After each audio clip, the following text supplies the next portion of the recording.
سے کہا ہم کچھ نہیں کر سکتے، دیکھو وہ صاحب جو اس کونے میں بیٹھے ہیں ان سے جا کر کہو، وہ تو ان کو تمہارا پیسہ دلوا دیں گے۔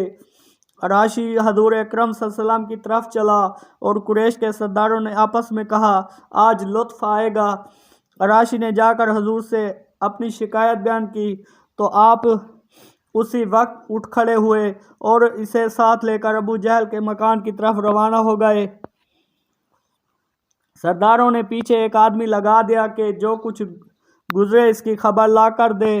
حضور نبی کریم صلی اللہ علیہ وسلم سیدھے ابو جہل کے دروازے پر پہنچے، دروازہ کھٹکایا، اس نے پوچھا کون؟ آپ نے جواب دیا محمد۔ وہ حیران ہو کر باہر نکل آیا۔ آپ نے اس سے کہا اس شخص کا حق ادا کر دے۔ اس نے جواب میں کوئی چون و چرانہ کی، سیدھا اندر گیا اور اونٹوں کی قیمت لا کر اس کے ہاتھ میں دے دی۔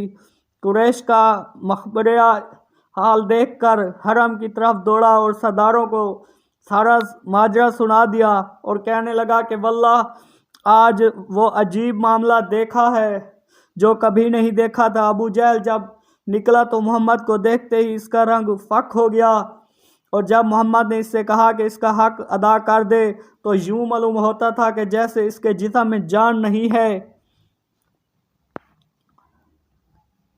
استحضاء کا ایک واقعہ۔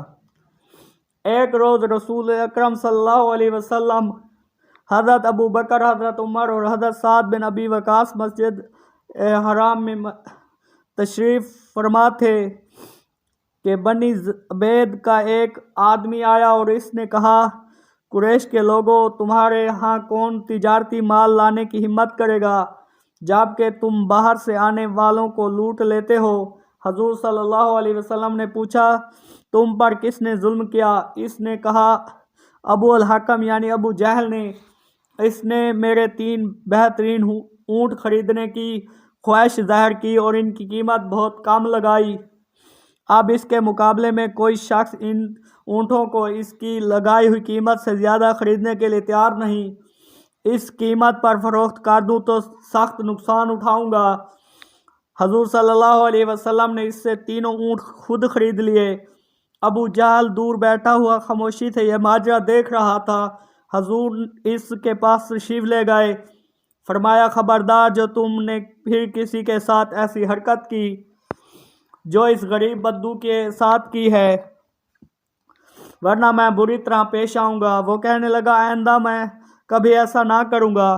اس پر امیہ بن خلف اور دوسرے مشرکین جو وہاں موجود تھے ابو جہل کو شرم دلانے لگے، تم نے محمد کے سامنے ایسی کمزوری دکھائی کہ شبہ ہوتا ہے شاید تم ان کی پیروی اختیار کرنے والے ہو۔ اس نے کہا باخدا میں ان کی کبھی پیروی نہیں کروں گا، مگر میں نے دیکھا ہے کہ ان کے دائیں اور بائیں کچھ نیزہ بردار کھڑے ہیں اور میں ڈرا کہ محمد کے حکم کی ذرا سرتابی کی تو وہ مجھ پر ٹوٹ پڑیں گے۔